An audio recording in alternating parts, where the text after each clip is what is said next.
Right. My name is Taylor Littig. I'm a junior BSW student here at MacMurray College, and I did my research on inpatient versus outpatient care and which is better for cocaine addicts. Cocaine is a purified extract from leaves of the cocoa bush. There are two types of cocaine. There is powdered and crack.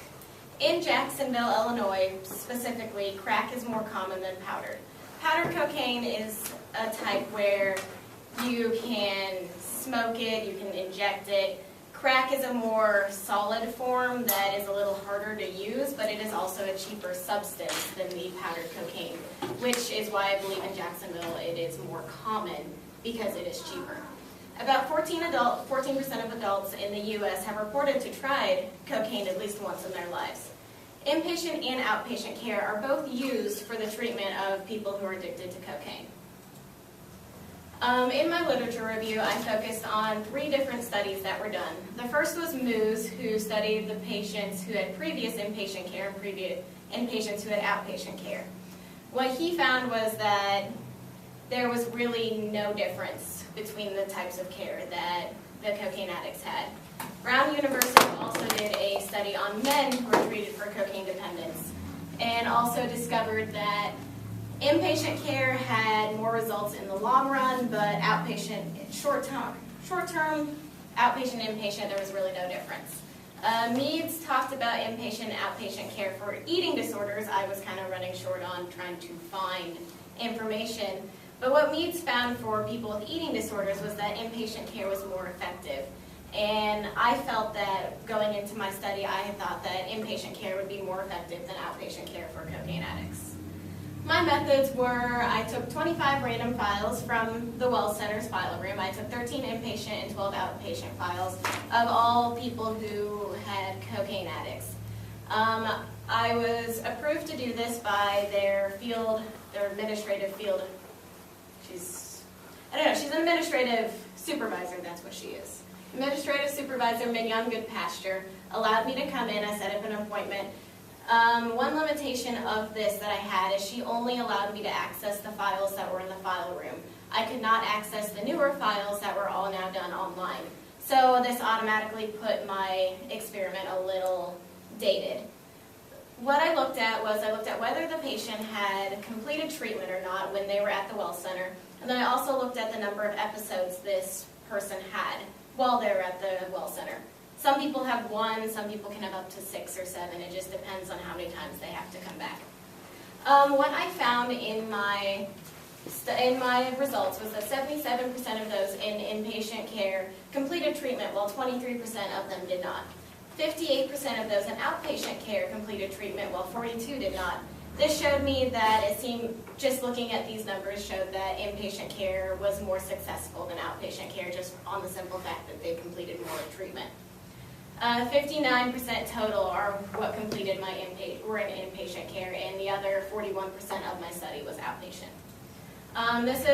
The top part is a graph that shows the numbers who completed or did not complete treatment. The blue line on the left side is inpatient care, so you can see there that 3 people did not complete their care at the Wells Center, while 10 did.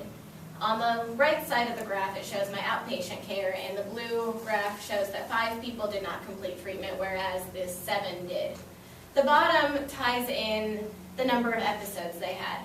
The people who did not complete treatment had a higher mean average of the number of episodes. What this basically means is that if they did not complete treatment the first time they came, they were more likely to come back for another episode.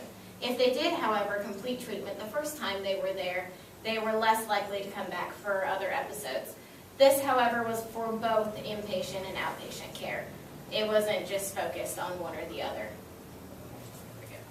My conclusions is, based on my analysis, inpatient care was more effective than outpatient care at the Wells Center. However, my limitations of this study would be I had a small sample size. I only looked at 25 files when, if I had more time, I probably could have looked at many more files. And also the fact that I was only limited to the older files that were in their file room, and I could not look at their newer files. But most of my studies I saw in my lit review show that there was no difference, but what I found was that there was a slight difference in inpatient care than there was in outpatient care here in Jacksonville at the Well Center. Any questions? Yeah, go ahead, Jessica. I have a question. Okay. How do you feel that inpatient care with eating disorders and inpatient care with cooking relate to one another? The way I looked at it was a general problem. If, especially like the Well Center, they treat many different things. I just focused on one. And also eating disorders, whether it's, substance abuse, alcohol abuse, I feel that it relates to one another because it's a problem that you have to have fixed. And I just feel like inpatient care was more effective if it was more effective for eating disorders, I could probably assume that it was more related to other disorders as well. Okay. Thanks. Yeah, inpatient care is more associated with more intensive treatment and higher expenditures.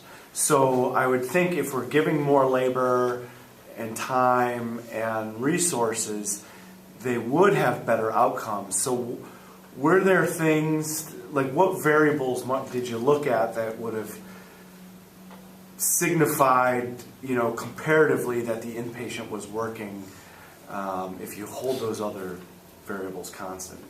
Well, the one thing I did actually look at, because I understand what you're saying, is they put more time and effort, but I know at the Well Center, it's pretty much even.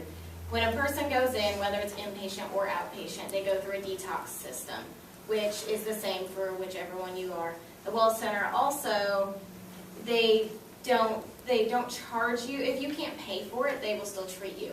So it's really the client's choice on whether they want to be inpatient or outpatient.